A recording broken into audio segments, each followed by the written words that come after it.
4월 3일 살아계신 하나님의 말씀 민수기 16장 43절부터 45절 말씀 가지고 엎드려야 승리한다라는 제 말씀 드립니다. 세간에는 어쩐 조직이든 개인이든 간에 구분 없이 위세가 있어야 그가 세력이나 힘이나 영향력이 있는 것으로 여깁니다. 그래서 다들 그렇게 거들먹거리는가 봐요. 대표적인 사람들이 정치하는 이들입니다.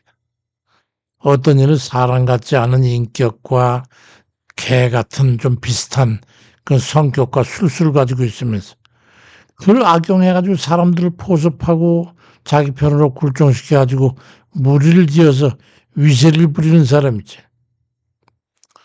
또 그를 다루는 사람들 또 개딸이래나 개아들이래나 그런 사람도 있잖아요.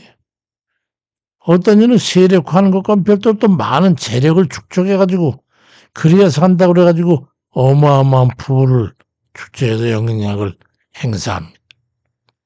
그런가 하면 어떤 이는 그런 재력이나 권력 같은 그런 것과는 전혀 다른 미적인 요소를 가지고 정치나 재력이나 이런 외적인 힘을 가지고 있는 사람들을 장악해서 그를 이용해 가지고 영향력을 행사하는 또 그런 부류의 인간이 있잖아요. 여자들 중에 말이지. 그래서 남자는 세계를 정복한다. 그러나 그 남자는 여자가 정복한다라는 그런 말이 종종 고전문학이나 또는 철학이나 어떤 격언 그런 모험에서 종종 나타나지. 여성의 영향력이 비록 직접적이지는 않을지라도 남성이 가지는 힘과 야망을 배후에서 조종하거나 형성할 수 있다는 그런 능력적 관점에서 표현되는 말이 있죠. 근데 그러한 세속적 힘과 능력을 승리했다는 소리 들어보셨어요? 완전히 세상을 장악했다. 그런 거 보셨어요? 없어요. 그래서 보면 이러한 세상의 영향력을 행사하고 있는 여러 가지 힘과 능력에 반해가지고 극히 아주 역설적인 그런 설명하는 게 또 있어요. 그게 뭐냐면 세상적인 세력이나 능력을 가지고 뻗대거나 위세를 부르거나 내세우지 말고 그 반대로 오히려 굽히고 엎드리라고 하는 이런 역설적인 설득력이죠. 그래야 실질적인 승리의 반열에 서게 된다고 하는 거예요. 바로 성경이 그를 말씀하고 증거하고 있습니다. 위기를 당해서는 무조건 엎드리십시오. 이 말씀을 받는 분들은 다 그러십시오. 하나님의 자녀들에게는 반드시 위기가 옵니다. 물론 세상 사람들은 더할 나위 없죠한 말이죠. 그걸 아무도 피할 수가 없어요. 그건 숙명론적입니다. 그럴 때마다 벗어날 수 있는 유일한 방법이 있다면 그건 하나님 앞에 엎드리는 거예요. 대적 앞에 이길 수 있는 능력을 힘인데도 반드시 엎드려야 한다고 말씀 가르치고 있어요. 어려운 난제를 통했을 때도 반드시 엎드려라. 대적 앞에서도 엎드려라. 위기에 닥쳐가지고 어찌할 바를 알지 못할 때도 엎드려라. 왜냐하면 전능하신 하나님의 능력을 힘입어야 능히 이겨낼 수 있기 때문입니다. 가장 효과적으로 엎드린 사람이 바로 모세 아니겠어요? 이렇게 해서 인류 역사상 가장 위대한 기적을 일으키고 최강의 제국인 애굽을 억누르고 그곳에 노예로 고난을 겪고 있던 연약한 자기 백성을 이끌고 평화의 땅, 하나님이 예비하신 그 백성에게 주시려고 준비해 놓으신 그 땅을 정복하면서 살아가게 했던 거지. 민수기 14장 6절에 모세가 듣고 엎드렸다. 또 민수기 10장 3절 두 사람이 다 엎드렸다. 그 외에도 민수기 16장 22절이나 또 20장 6절이나 신명기 9장 25절에서나 이런 말도 있어. 내가 여전히 40주 40야를 여호와 앞에 엎드리고 여호와께 간구하여 이르되 40일 동안이나 금식하면서 엎드려 가지고 기도했다 이 말이에요. 그런 기록된 바와 같이 하나님께 엎드려 가지고 하나님의 능력을 이끌어내서 그 백성들 승승장구하고 가나안 땅을 향해서 나아갔던 것이죠. 그가 한 것은 실질적으로 아무것도 없어요. 다만 하나님 앞에 엎드리는 것뿐이었습니다. 우리는 다른 거 가지고 설치려고 그러잖아요.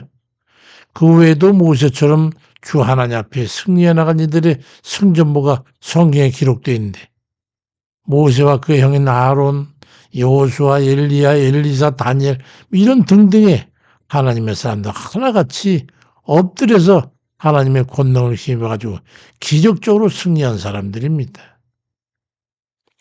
엎드리는 것은 무엇을 의미합니까? 성경에서 엎드린다고 하는 표현은 하나님 앞에서 겸손하고 경외하는 자세, 그 마음의 복종, 그리고 절대적인 신뢰를 바탕으로 하는 그 적극적인 의지와 강구를 의미하고 있죠. 이는 단순히 육체적으로 엎드리는 행동을 넘어가지고 하나님과의 관계에서 영적 태도를 드러내는 아주 중요한 신앙적 행위로 이해해야 합니다. 엎드리는 행위는 사람의 자신의 자금과 또 하나님의 위대함, 이걸 동시에 인정하는 겸손함과 공경의 양분적인 그런 의미를 나타냅니다. 모세와 선지자들이 하나님 앞에 엎드렸던 것은 자신들의 한계를 고백하고 하나님의 뜻과 권위를 받아들이는 그런 마음에서 비롯된 거였잖아요. 또 하나의 엎드림은 하나님께 전적으로 의지함으로 간구하는 자세를 보여줍니다. 신명기 9장 25절에 내가 여전히 40주 40야를 여호와 앞에 엎드리고 여호와 앞에 간구했다. 40주 40야, 40날 밤낮으로 이런 말이죠. 40 밤낮으로 엎드려가지고 하나님 앞에 기도했다. 다른 행위는 전혀 하지 않고 오직 하나님께 도움과 자비를 간절히 구하는 모습을 담고 있어요. 이 행위는 인간의 힘으로 해결할 수 없는 절박한 상황에서 유일한 해결책으로 하나님을 믿고 신뢰하여 맡기는 수밖에 없음을 의미하는 겁니다. 이렇게 절박한 상황에서 그걸 할 수 있는 것은 유일한 엎드리는 것밖에 없었다는 거예요. 하나님을 전적으로 의지하고 기도하지 않고서는 행할 수 없는 그런 거죠. 다른 하나는 또 엎드리면 하나님에 대한 경외와 경배의 표현을 사용합니다.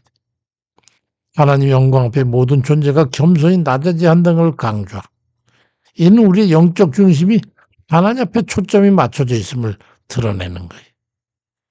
결국은 엎드린다라고 하는 이 표현은 단순한 몸의 동작을 넘어서 마음과 영혼으로 하나님을 섬기고 높이고 경외하는 그런 자세를 보여주는 거죠. 그렇기 때문에 우리가 하나님 앞에 엎드린다고 하는 것은 하나님 앞에 사회를 내는 죄, 그리고 또 잘못, 실수 뭐 이런 게 있다면 먼저 그 모든 것을 하나님 앞에 잘못을 인정하고 죄송해요 하나님. 그러지 않겠어요. 회개하고 그에 따른 아버지 뜻에 절대로 언제 복종해서 그냥 순응해서 살 거예요. 그 결단. 그리고 주를 경외해서 간절한 바람을 가지고 아버지 제가 이렇게 할 테니까 말이죠. 여기 좀 해주세요. 아니면 이거 좀 어떻게 좀 도와주세요. 은혜 베풀어 주세요. 큰일 여겨주세요. 이렇게 기도하고 바라는 구하는 거예요. 그러니까 엎드린다고 하는 것은 먼저 하나님 앞에 하나님 뜻에 순응해서 복종하고 돌이켜야 됩니다.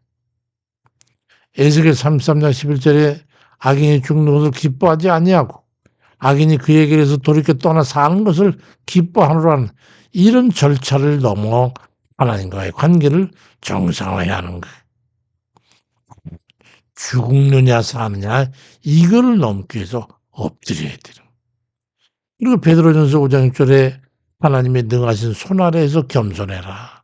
때가 되면 너희를 높이시리라고 말씀함을 해가지고 자신의 나약함을 인정하고 주 뜻에 전적으로 따르겠다고 하는 자세를 갖추는 거예요.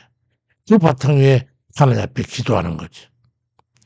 그리함으로 해가지고 요한복음 15장 7절 말씀에 너희가 내 안에 거하고 내 말이 너희 안에 거하면 무엇인지 원하는 대로 구하라. 그러면 이루리라고 하는 그 단계에 이르게 되는 거예요. 무엇인지 구해서 얻게 되는 그런 단계 말이죠. 하나님 앞에 구하는 자세가 어떠해야 됨을 깨닫기를 바랍니다. 무엇보다 먼저 엎드리는 거예요. 이유가 없어요. 하나님 앞에 엎드릴 줄 모른다는 것은요, 기고만장한 거예요. 그냥 엎드린다고 하는 것은 현재까지 상황이 이렇게 된 배경에 포함된 나 자신의 모든 잘못과 죄악을 심중에 적나라하게 인정하고 깨닫고 회개해서 하나님 앞에 속죄하고 난 후에 이제부터라도 하나님 앞에 온전히 순응해서 따르겠다고 하는 결단을 하고 하나님 뜻에 따라서 행해야 할 그 방향을 정하고 그를 이루기 위해서 하나님을 의지해서 은혜와 능력을 베풀어 줍사 기도하는 거예요. 엎드리는 건 결국 기도를 목적으로 하고 있죠. 날이 가고 세월이 가면서 삶의 난제들 앞에 부딪히고 위기를 맞이해서 하나님의 도우심이 절실할 때 무엇보다 먼저 자신의 무능함을 깨닫고 하나님의 권능을 인정하고 겸손하게 기도의 자세로 무릎을 꿇어 엎드리는 거예요. 그리고 주의 은혜와 긍휼을 바라고 간구하면서 하나님의 역사를 기다리는 거지. 이 은혜를 깨닫고 믿음으로 행하는 그런 이들이 다 되셔가지고 복된 삶을 살아가실 주의 이름으로 축원드립니다. 아버지 감사드려요 하나님. 우리 힘으로 지금 아직까지 살아오면서 모든 경험을 통해서 우리 입술을 통해 인정할 수 있는 것은 아무것도 아니라는 거죠. 저는 아무것도 아니고 아무 능력도 없고 아버지 할 수 있는 것이라고는 주님 앞에 기도할 것밖에 없습니다. 이 같은 은혜 주신 걸 정말 감사드립니다. 그러므로 해서 아버지 앞에 무릎 꿇고 엎드리니 아버지 모든 평안이 우리에게 있고 감사가 있고 아버지의 은혜가 기다려지니 소망이 있고 그 같은 복된 삶이 있는 걸 주여 감사드립니다. 아버지 저희가 엎드릴 때 진실로 모든 것 다 내려놓고 모든 탐욕적인 거 내려놓고 모든 잘못을 주님 다 회개하고 주 십자가를 씻긴 후에 우리 주 앞에 구하는 모든 것 받아 누리는 저희들에게 인도해 주세요 아버지. 특별히 이 나라 이 백성들 기억해 주시고 저희들이 이 밤에도 주님 기도하며 아버지 몇 날 후에 아버지 이 나라에 정말 중요한 결정이 있습니다. 대통령의 탄핵이 인용될 건가 뭘까 하는 아버지 도무지 말이 안 되는 이 상황을 주님께서 보시고 저 어리석은 인간들이 잔기를 부리는 걸 다 아버지 처단해 주시고 하나님의 공의 아래 자아를 굴복하고 아버지 회개하고 그 자리에서 떠나는 저들에게 아버지 인도해 주세요. 아버지 저들이 과연 무엇으로 그들을 주님 이제 대처하겠다고 아버지 앞에 대적하고 불의의 주님 속해서 의를 대적하며 의인들을 속박하고 아버지 하나님 나라를 공산주의의 엉뚱한 것에 다 넘기려고 하는 아버지 이 나라를 망치려고 하는 저 어두운 저 세력들을 다 깨뜨려 주시고 아버지 저들이 반드시 회파되는 역사가 있어야 되겠사오니 오직 주 우리 하나님께서 함께하옵소서. 어서 좋게 대통령이 복귀를 해서 이 어두움 속에서 이 나라를 주님 다시 건전히 이끌고 악한 자들을 속간해서 다 처리하고 나를 다시 반석에 세우는 그런 귀한 저의 사명을 감당할 수 있도록 인도해 주옵소서. 아버지 나를 주님 기억하시고 아버지께서 역사해 줄 줄 믿사옵고 모든 것 주님께서 함께 하심을 감사드리며 예수 그리스도의 이름으로 기도드립니다. 아멘입니다.